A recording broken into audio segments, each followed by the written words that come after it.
10 o'clock, this is Sky News at 10, live from Jerusalem, our top story. The 5-year-old girl who died under fire, killed inside the car her family hoped would carry them to safety.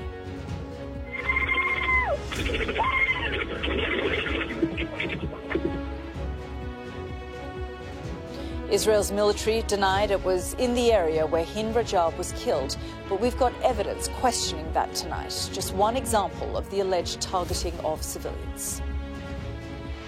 And the latest killing, weakening Hezbollah, as Israel's Prime Minister says the man who was about to become its leader has been taken out. Also on Sky News at 10 tonight, the resurgent threat from Islamic terror and plots from hostile states. Why the man responsible for tackling domestic terrorism says his team have a hell of a job. President Biden warns of the storm of the century, the latest huge hurricane bearing down on the United States. The man prosecutors believe abducted Madeleine McCann is acquitted in his trial over other sexual offences. Snow, snuggling and mountain survival. The climbers trapped more than 20,000 feet up tell us how they got through. And we'll take a first look at tomorrow's front pages in our press preview from 10:30 right through to midnight.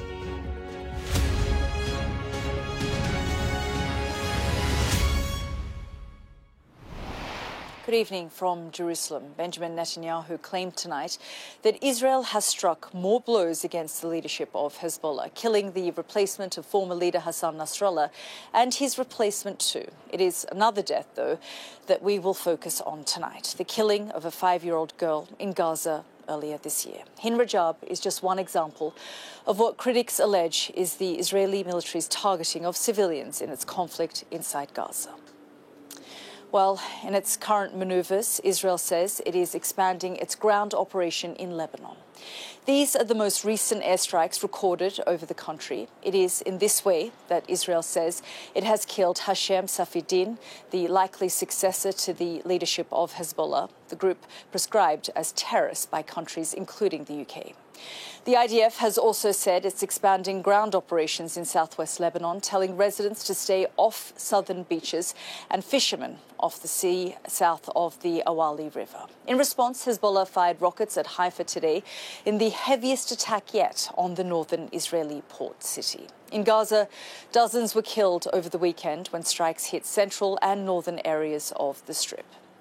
But it is a death which happened much earlier, which our chief correspondent Stuart Ramsey has been investigating. A young girl killed alongside her family outside Gaza City in January. And a warning, you may find this report distressing. Much of Gaza lays in ruins. Attention may have moved away from here for now, but the conflict grinds on. Many have questioned Israel's alleged targeting and negligent killing of civilians in its conflict with Hamas. Buried in this rubble are the forgotten victims of this war. Often buried with them the stories of how they were actually killed. Some incidents are more high profile than others. This is the story of the death of one little girl. Her name is Hind Rajab, and she was 5. On January the 29th, with her uncle, aunt and 4 cousins, Hind crammed into a car to escape the fighting in the Tel Al-Hawa neighbourhood of Gaza City. Within minutes, they were attacked. Their bodies and destroyed car were found 350 metres away from their starting point. These pictures, filmed by Sky News journalists inside Gaza, show the destroyed car. The black Kia Picanto is covered in bullet holes. Dozens of entry holes can be seen on the right-hand side of the car. After the initial attack, 2 people were still alive. Hind and her 15-year-old cousin, Leanne, who spoke to the Palestinian Red Crescent, begging for help. Hello? الو مرحبا عمو. انتوا مش عايزين تدخوا علينا. الو مرحبا. ايوه تدخوا علينا. الدبابة جنبي. انتوا متخبيين؟ في السيارة احنا جنبينا الدبابة. انتوا جوا السيارة؟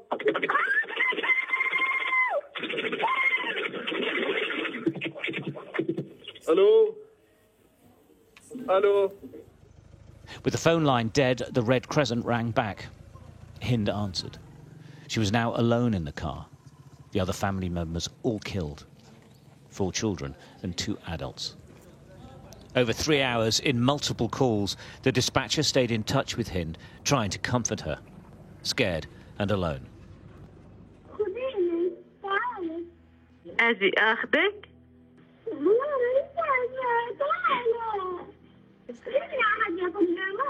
حبيبتي طيب أنا يا حبيبتي رح أجي أخذك. هلا عمو من الهلال عماله عم بنصك عشان إحنا نقدر نيجي ناخذك. حواليكي في ضرب رصاص؟ Rana Farki was the Red Crescent worker talking to Hind. We met at their offices in the West Bank. Nobody here can forget that day. In all my time of working, I've not cried as much as that day. I know Hind's not the only story. I believe there are many stories more distressing than this in Gaza. But it was difficult because I was the one handling it. After hours waiting for permission from the Israeli authorities, the Red Crescent say they received that permission to send help. This is disputed. The IDF says given the lack of forces in the area, there was no need for an individual coordination of the ambulance's route. The ambulance left from the Al-Hali hospital at 5:40 p.m. It was attacked a few metres short of the family car some 20 minutes later. This is the destroyed ambulance. Both paramedics were killed. And this is their radio communication with the Red Crescent in their final moments. خليك معي شايف السيارة أنت؟ مش شايف مشغل السرينة واللواح؟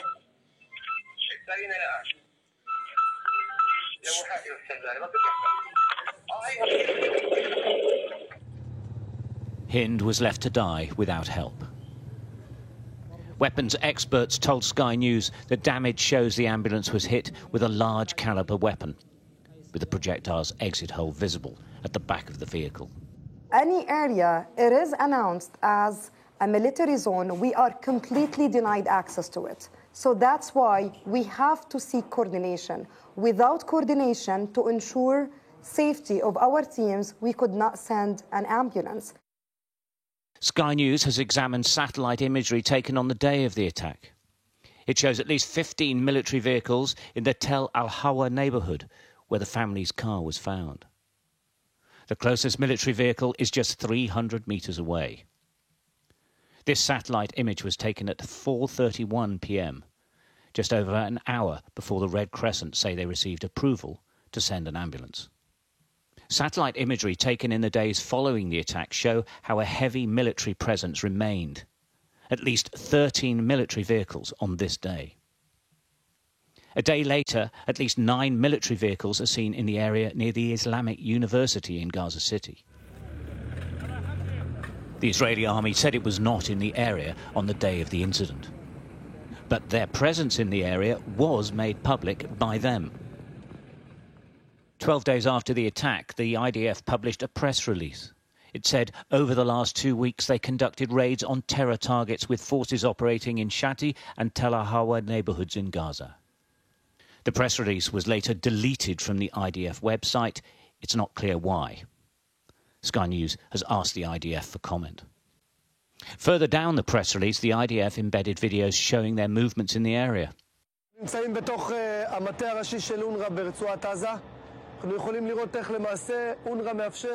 Sky News geolocated the IDF footage released on the 10th of February, which shows 3 forces, the 401st Brigade, the Shayatet 13 and 52nd Battalion, operating less than 650 metres from the car Hind was found in.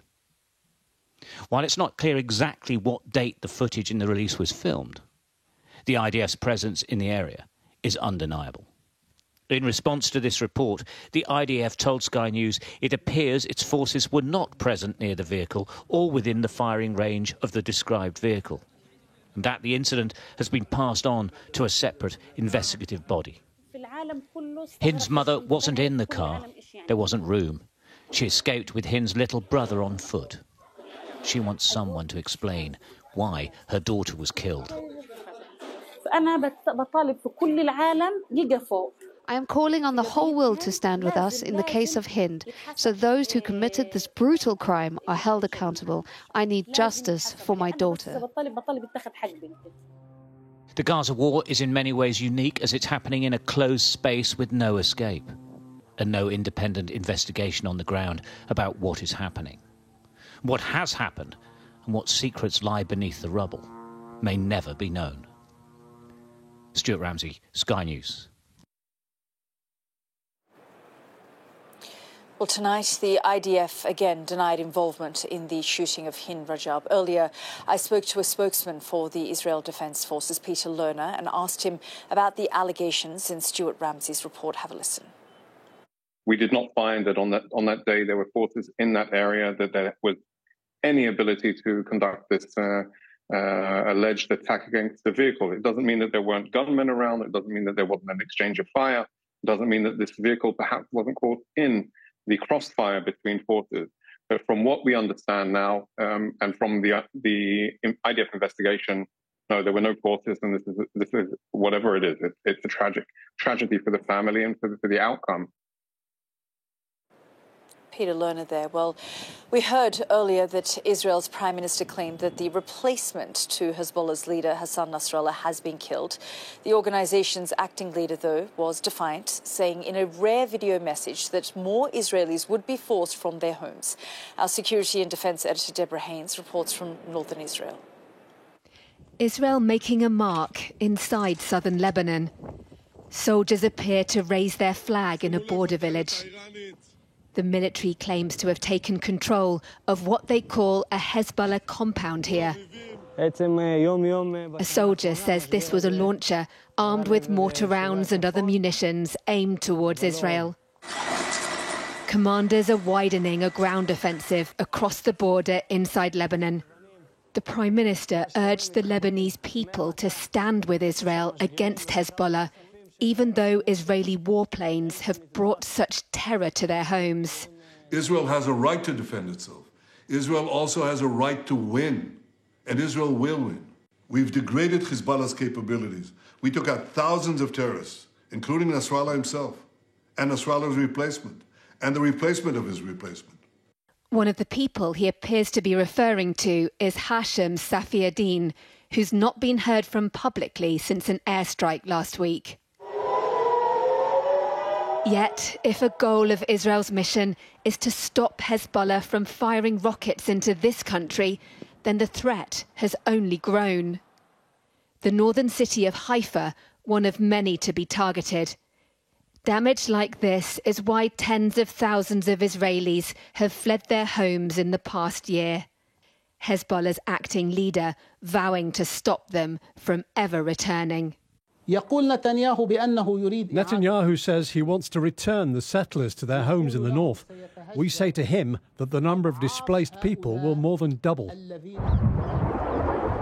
It means the fight is only set to intensify. Even as Israel expands its ground operation inside Lebanon, the world is waiting to see how it will respond to Iran's missile strikes on this country a week ago today, with fears growing that the retaliation could prompt a counter-strike from Iran, pushing this region ever closer to all-out war. A hugely dangerous prospect that hangs over both sides' every move. Deborah Haynes, Sky News, Northern Israel. Well, that's it from me here in Jerusalem tonight. But before I go, news of something to bring a new insight into what's going on in the world. My friend and fellow foreign correspondent Richard Engel from NBC News are getting together each week on our new podcast, The World, to try to make sense of the week's global events. In the first episode, we're talking about what Israel's response to the Iranian missile attack could mean for the upcoming US election. Scan the QR code on your screen now to subscribe and catch that episode tomorrow. But for now, Gillian, back to you in the studio in London. Yalda, thank you. The man responsible for tackling domestic terrorism said publicly today his organisation has a hell of a job on its hands. The head of MI5, Ken McCullum, said a resurgent Islamist threat, youth radicalised often by the far right, and hostile states all bore responsibility. Our home editor, Jason Farrell, was listening to what he had to say. Old foes are back, such as Al-Qaeda and Islamic State.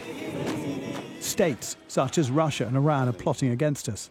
And ever younger people are being radicalised in new ways online. The threat is evolving, says the man with the job of protecting the country.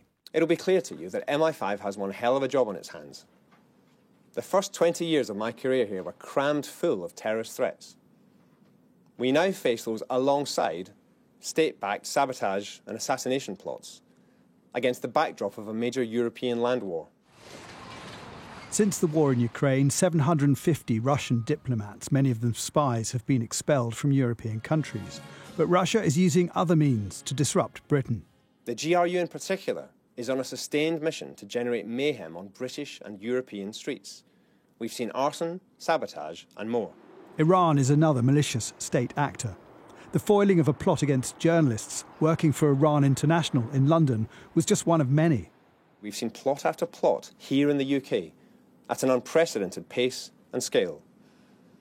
Since January 2022, with police partners, we have responded to 20 Iran-backed plots presenting potentially lethal threats to British citizens and UK residents.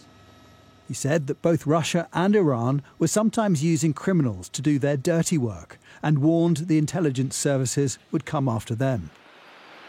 Here at the Counter-Terrorism Operations Centre, the Director General of MI5 painted a picture of a multifaceted terrorist threat with resurgent organisations such as Islamic State and state-backed terrorism from countries like Iran and Russia, but also people accessing hatred and misinformation online.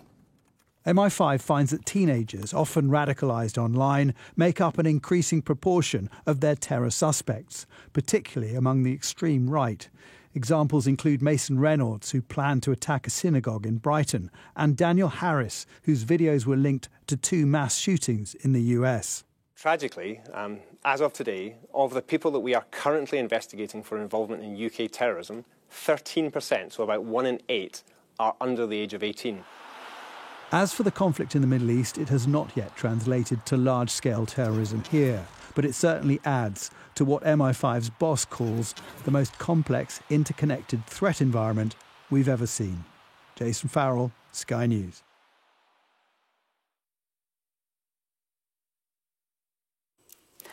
Just a fortnight ago, Hurricane Helene killed more than 200 people across the southeastern United States. Tonight, the region appears to be facing an even bigger threat. President Biden says Hurricane Milton could be the worst storm to hit Florida in over a century.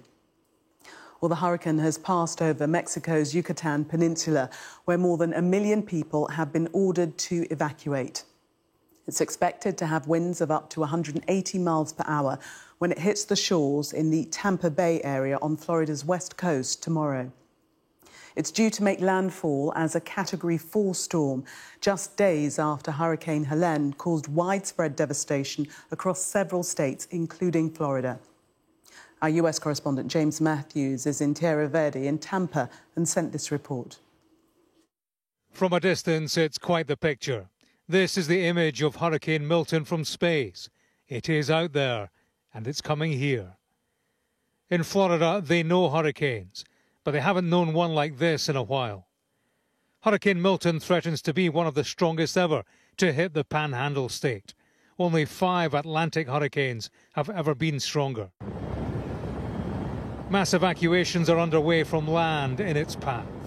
Wind speeds that have touched 180 miles an hour threaten a so-called storm surge, water thrown ashore at a depth of up to 15 feet. They are eye-watering figures. It has dropped 50 millibars in 10 hours.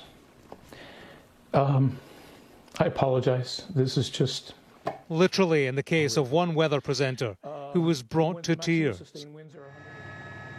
The timing of this coming storm could hardly be worse.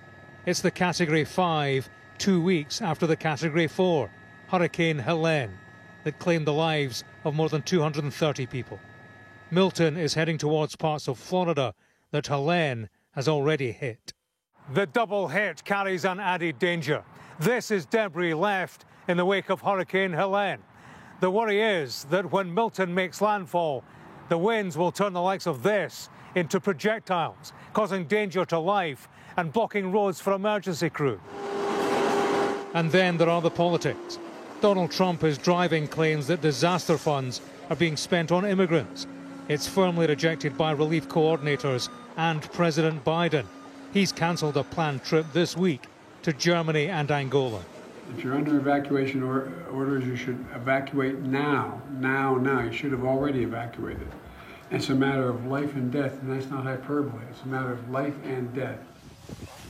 They are the politics of disaster that could yet play into the election next month. In Florida, surviving the next few days is the primary concern.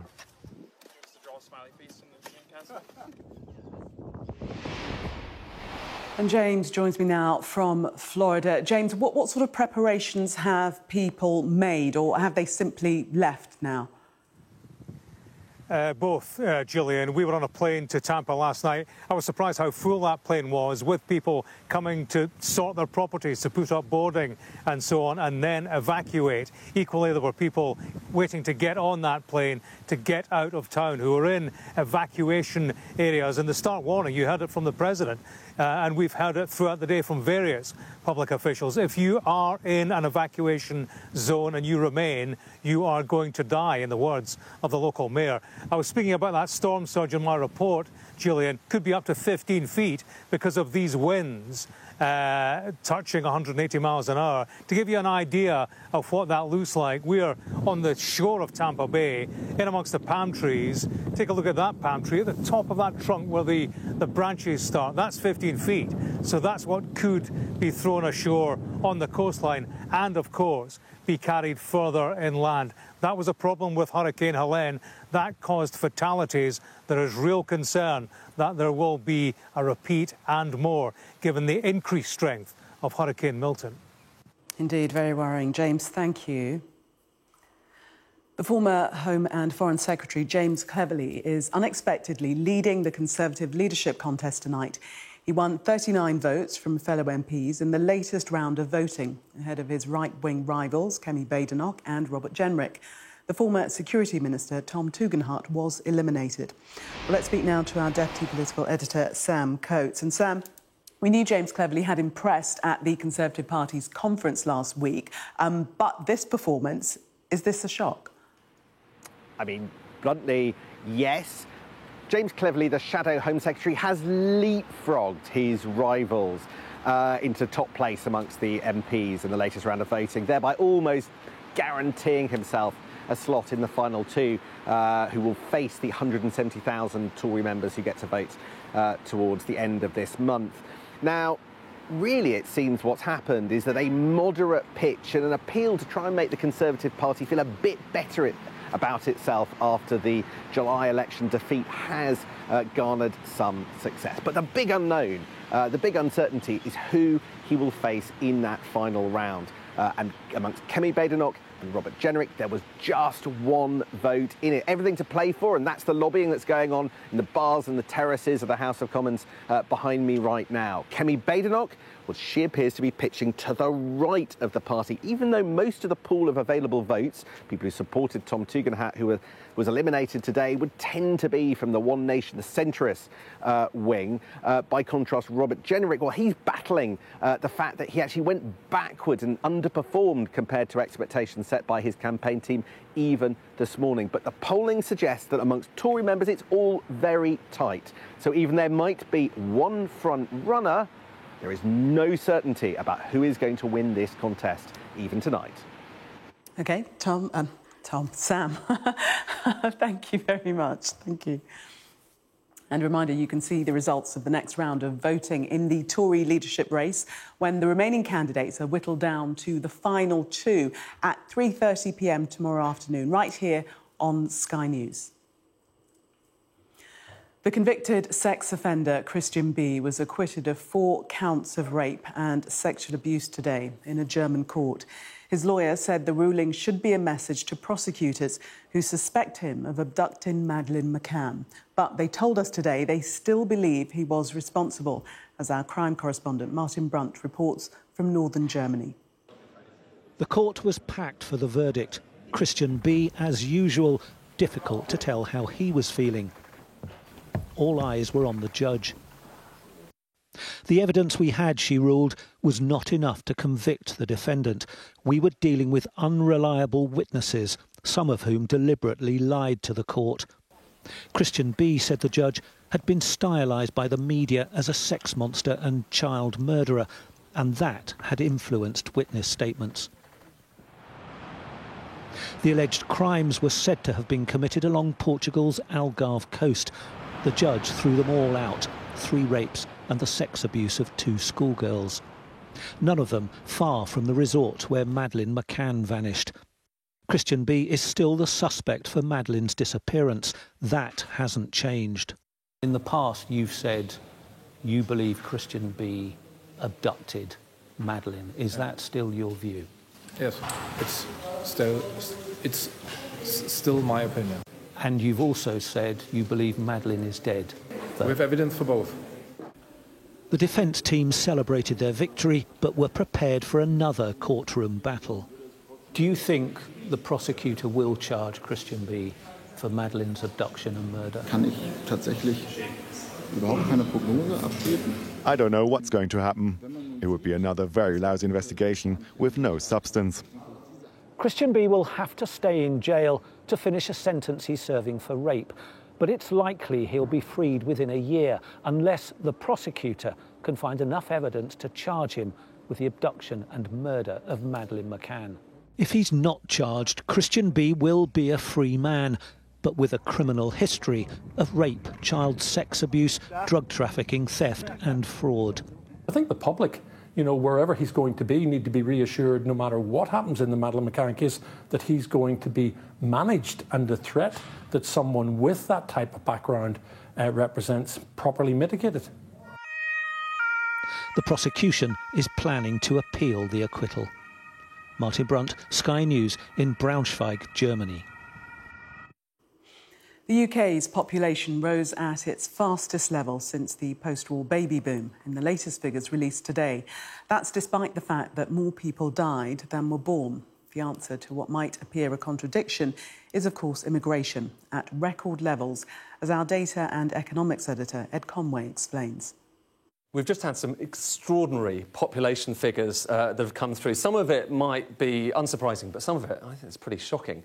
This is showing you the overall picture. So this is the UK population going back the last 100 years or so, and the latest number, mid-2023, 68.3 million. That increase, actually, if we look at this, OK, so break it down. Don't just look at the level, but look at the changes, so anything going up or down year on year.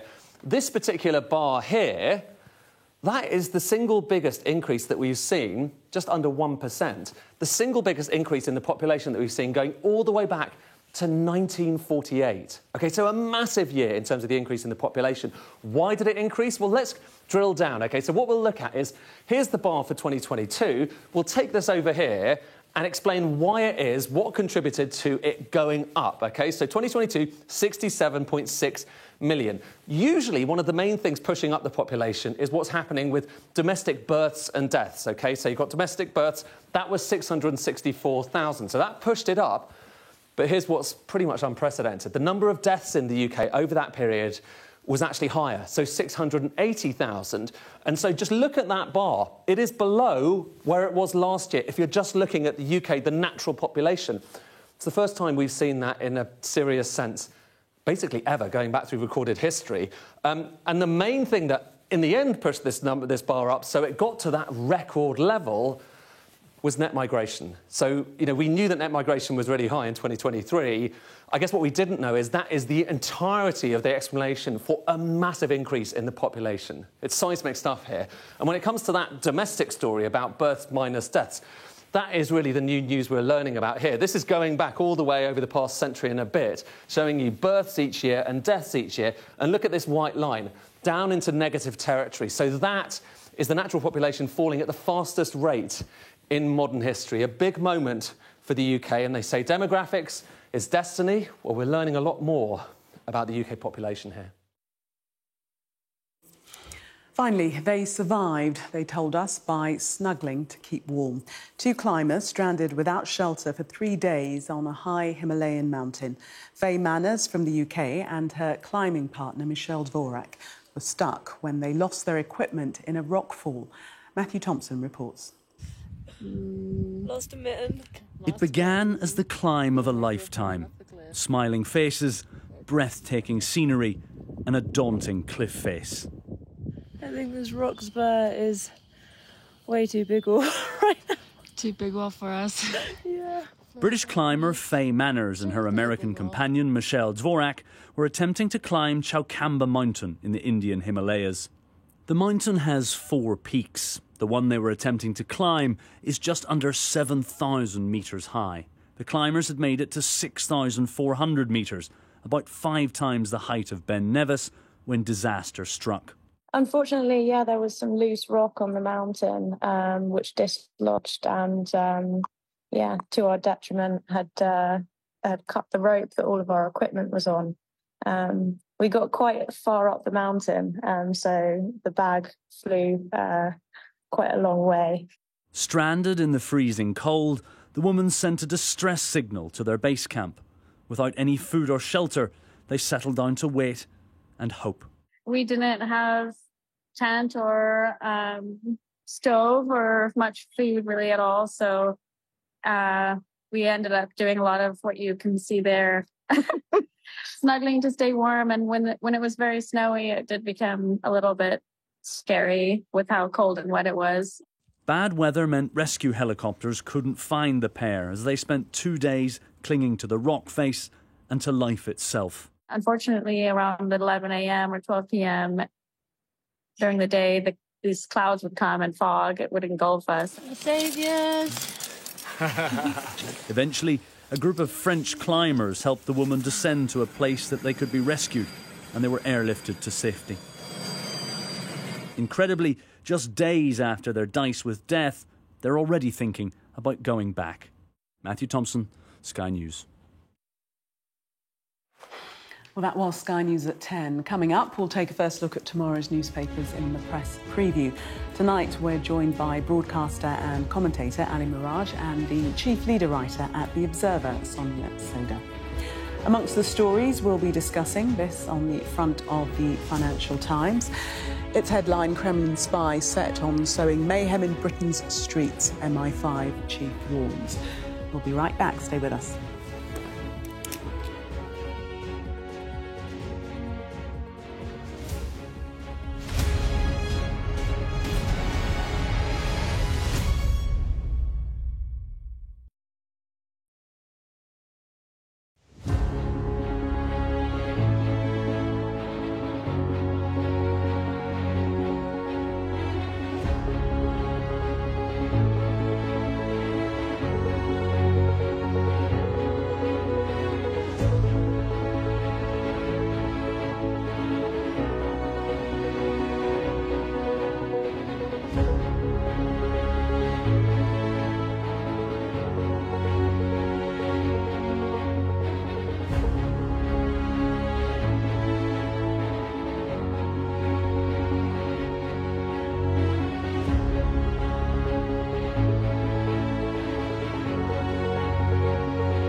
There's always more to the news than a headline. We want to discover, to delve a little deeper, to find out what's really going on. Explanation, analysis, the people at the heart of every story. I'm Neil Patterson, and this is the Sky News Daily Podcast. So, by the end, we'll hopefully all understand what's going on in the world just that little better. Available wherever you get your podcasts. Yeah, exactly. You are watching Sky News. In just a moment, the press preview. A first look at what's on the front pages as they arrive. But first, our top stories.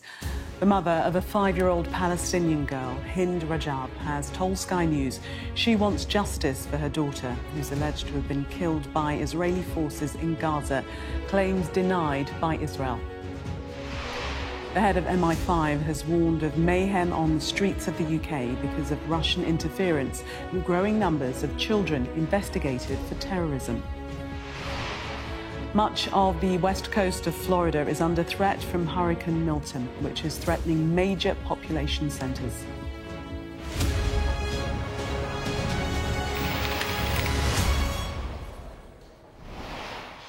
You are watching the press preview, a first look at what's on the front pages as they arrive. It's time to see what's making the headlines with broadcaster and commentator Ali Miraj, chief and leader writer at The Observer, Sonia Soda. They'll be with us from now until just before midnight. So let's see what's on some of those front pages for you now. Well, the head of MI5's warning that Russian spies, along with agents of Iran, are working to cause mayhem on the streets of the UK. That's the top story in the Financial Times. Same story in the Eye. MI5 warns about Iran plots on British soil. The Mail too leads with that story, saying Russia is plotting mayhem. A similar headline, our enemy's mission to cause mayhem, in the Express. The Telegraph reports that Chancellor Rachel Reeves may limit the tax-free amount people can withdraw from their pension pots. The Guardian, meanwhile, says she's pushing ahead with more government borrowing in the budget to fund investment. The Times leads with a big increase in the UK population, fuelled by migration. Boris Johnson's interview, in which he likens life in Downing Street to a crack den, is top story in The Star. The continuing row over the expenses bill from the so-called Wagatha Christie trial between Rebecca Vardy and Colleen Rooney is top story in the Metro.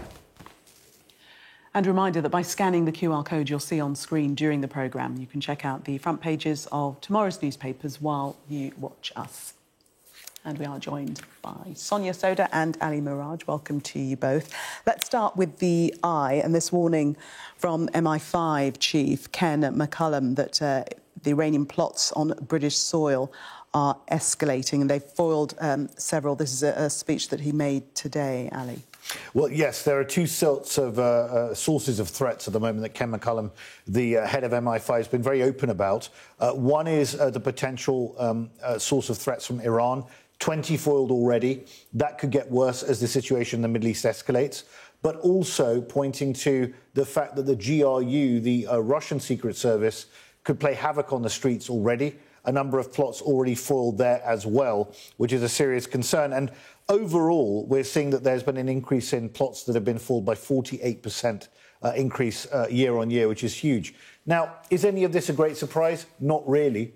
When I was involved in a review when the Conservative Party was in opposition on national and international security, one of the things that we were looking at was taking these threats in the round. I mean, when you make foreign policy, it's not to say that your foreign policy should be dictated by the threat of domestic attack, but it has to be taken into the round. So it's really of little surprise, is it not, that if we're supporting Ukraine, as we rightly should in Russia, that there's going to be a threat to us. And if also the situation in the Middle East is escalating, that will also pose threats. And there are kids as young as 13 apparently getting radicalised and potentially being involved in terrorist plots. Very concerning indeed. Yeah, that's a development that came to the fore, and that's something new that we've heard from the MI5 chief, that young people are being radicalised in incredible numbers. One in 8 is a young person that's been radicalised. Yeah, and I think there's been a threefold increase in the number of suspects who are under 18, so that's obviously kind of a great concern. I'm sure it's linked to online radicalisation, grooming online.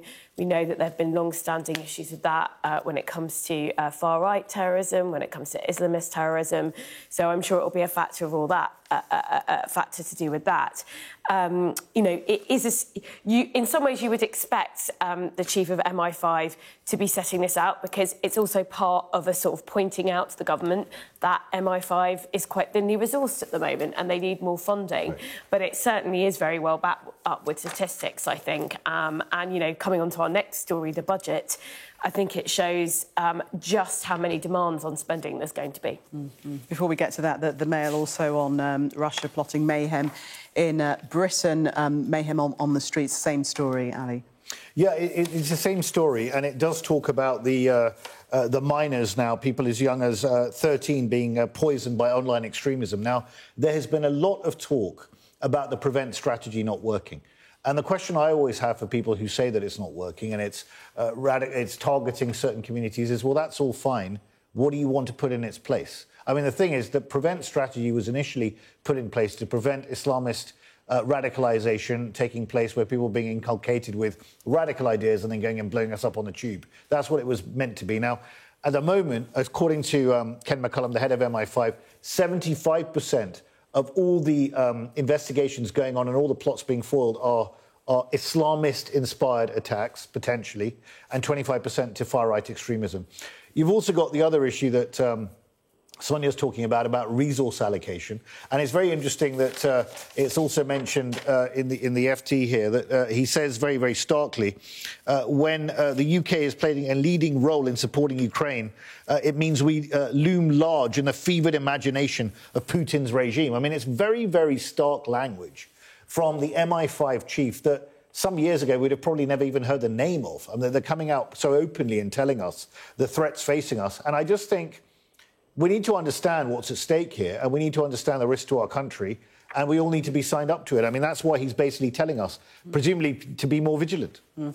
But very startling, very worrying that he's saying that civilians could be targets. That could be the future. Yeah, absolutely. It's very, very sobering indeed.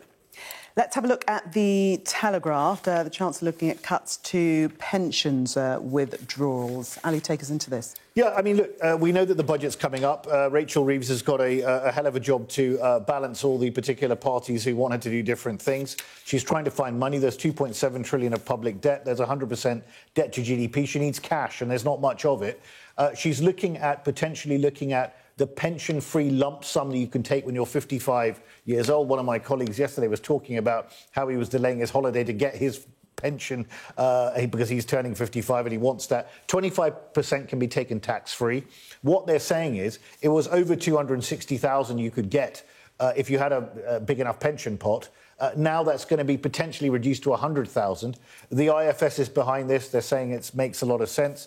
And clearly she needs to find money from somewhere. Now, what does this mean for people who have been planning their pensions and their retirements for years ahead? I think it would be pretty bad news for them. And maybe they look at some sort of taper system. But whacking that straight from nowhere on people is going to be tough. The thing is, though, it's a tax break that disproportionately benefits the wealthy, because obviously lots of people haven't got anything close to enough in their pension to take. So because it's a 25% withdrawal rather than up to a certain amount withdrawal, basically the more you've been able to save, the more you've got in your pension, the more you can withdraw tax-free, which I think is why independent places like the Institute for Fiscal Studies are saying this. If you're looking for incremental bits of extra revenue, this is one place to look, because it does really target the wealthy. You wanted to look at The Guardian quickly before we go to the break, and this is Rachel Reeves allegedly pressing ahead with plans to borrow billions for investment. Yes, that's right. So one of the things that Rachel Reeves did in the run-up to the last election was to adopt Jeremy Hunt's fiscal rule, which said that debt has to be forecast to be falling in 5 years' time. And what we've been learning through briefing in recent days is that Reeves is looking at changing the definition of debt so that actually you can borrow to invest in key bits of national infrastructure. To be honest, it was an entirely arbitrary rule in the first place. I think it's very, very needed. I think Labour's plans for public investment in order to leverage private investment are are far too low, and she is too constricted by what is an arbitrary rule. Obviously, much more important is the markets and what the markets say in terms of and how they respond in terms of interest rates and the cost of borrowing. I think, and there are a lot of economists who think that she does have room to borrow some more, nowhere near as much as Liz Truss in her mini-budget, but specifically targeted at investment, because levels of investment are too low, and I think our public infrastructure is just not good enough. Yeah, but the 10-year bond yield is already at 4.2%, double the cost of borrowing for 10 years in Germany. Why? Because investors are already getting concerned about the levels of public debt. We're already 100% debt to GDP. But it's also because of what's happening in the US and US growth, which is pushing interest rates up. And so it may be partly that and the hangover from the Liz Truss mini budget, but I think it's also what's going on in the US. But we read that the decision will be confirmed to the OBR tomorrow. Yes. So it's going through. We're going to leave it there for the moment. Sonia and Ali, thank you very much. Let's take a break. Coming up, more of tomorrow's newspapers, including this in the Telegraph. Cleverly sprints ahead in Tory leadership race. More when we come back.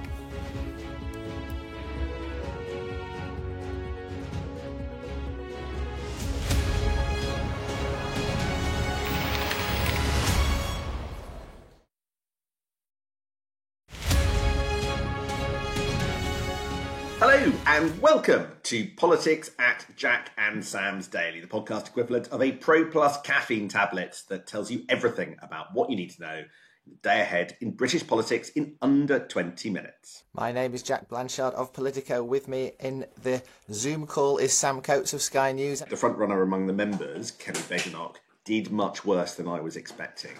Now, traditionally and historically, MPs want to rush to back early the front-runner candidate because it helps your chances of getting a job further down the track. It's good to be seen to be there early with the person who's going to win.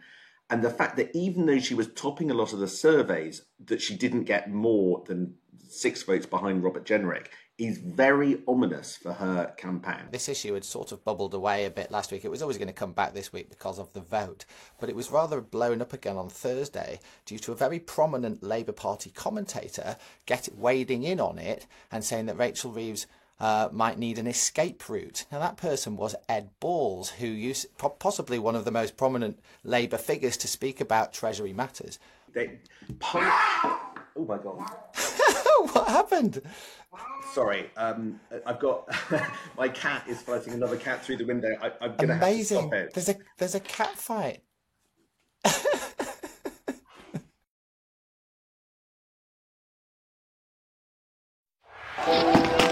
They have breached the road. There is a lot of gas being fired all around us.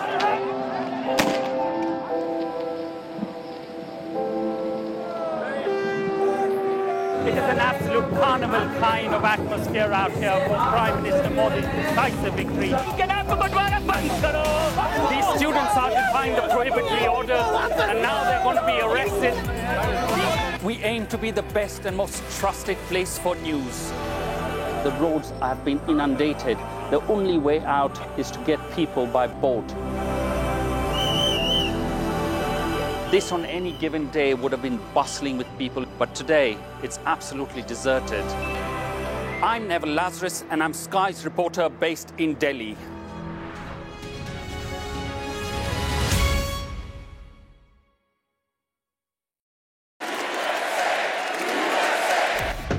I say, bring it on. With America divided and tensions running high, get ready for an election like no other. Join our teams as we follow the campaign trail as America decides. We will win, win, win. Get closer to the action this US election with full reaction and analysis. Sky News, the full story first.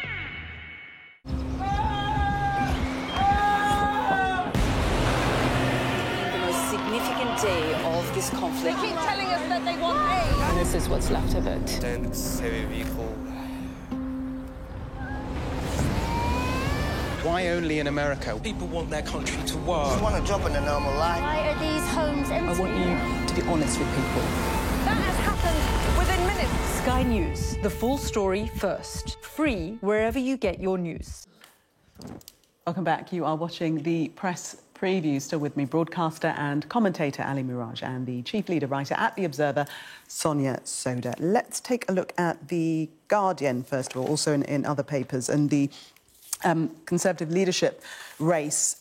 James Cleverly racing to the top after his barnstorming speech at the Conservative Party conference that went down really, really well. But even with that behind him, people are quite surprised. Yeah, well, it's been a bit of a change around in fortunes for James Cleverly. He wasn't expected to make the top 3 when the race originally started, and it's Tom Tugendhat who's dropped out. Now, interestingly, it's Tom Tugendhat and James Cleverly who are seen as the sort of more centre-right candidates, and Kemi Badenoch and Robert Jenrick who are seen as sort of to the right of them. So he's got 2 right-wing candidates going through, or 2 candidates to the right, and James Cleverly has sort of powered from, in one of the lower places, right to the top now in terms of the support of the MP he's got. It's probably because he's the only centrist, sort of more centrist candidate left in the race. It's a very protracted contest, and what we're seeing is MPs whittling them down. I think it was originally 6 to 2, so they've just been whittled down to 3 today. Tomorrow they will be whittled down to 2. Then it will go to Conservative members. And there's a lot of talk, actually, about whether James Cleverly might lend some of his backers to Robert Jenrick, because both candidates, I think, fear that Kemi Badenoch, if she's on the final 2, the polling suggests that she will win, so they might try and keep her out of the race, which would not be a great look, I think, but that is some of the chat in Westminster. Yeah, I mean, Do you think we're going to see any of that sort of tactical? Well, there might be some tactical, but look, momentum's everything in Tory leadership races. As a veteran watcher of these things for many, many years, I'm very sad to say this, but I spend far too much time. Yeah, I spend far too much time paying attention to these things. The favourite often never wins, and Cleverly has come through. He was trailing in their wake, both Badenoch and Jenrick in the first round. He's coming through. He did a very good speech at conference, that is true.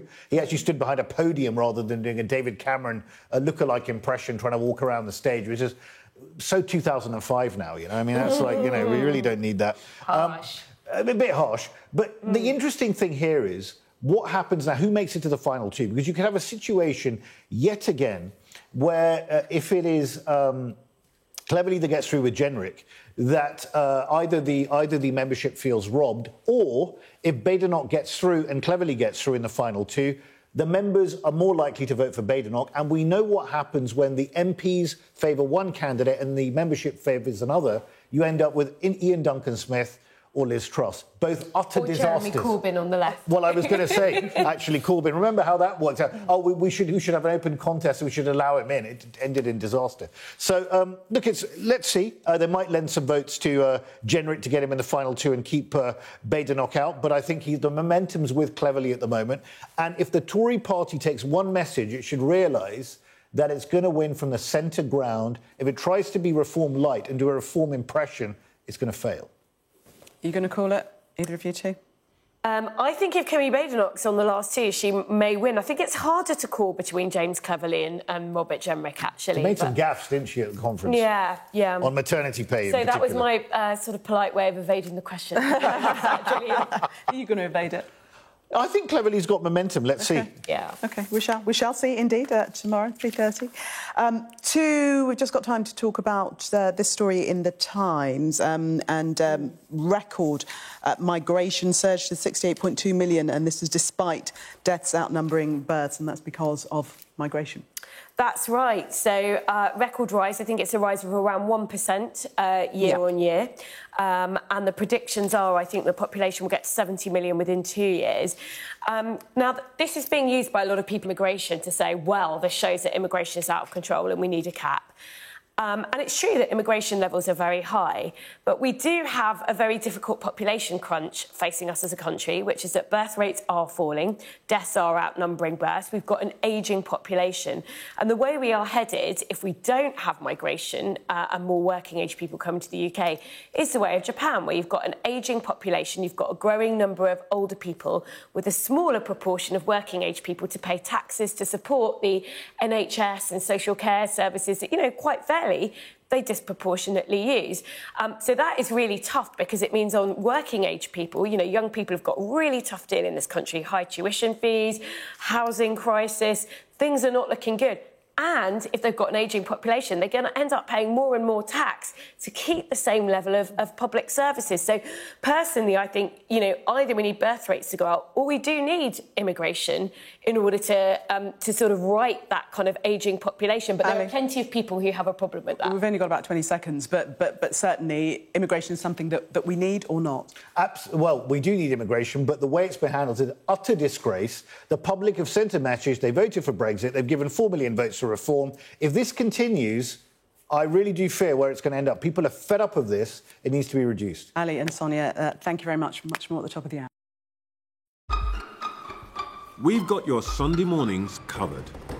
From the front page and the sounds of the streets to the voices of the people who make the major calls and big picture politics beyond Westminster.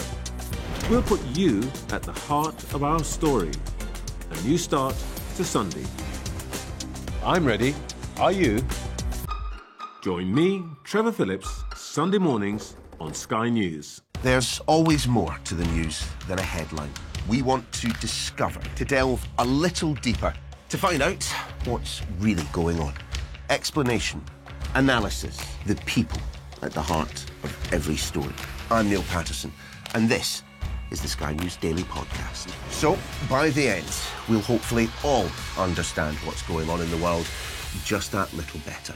Available wherever you get your podcasts.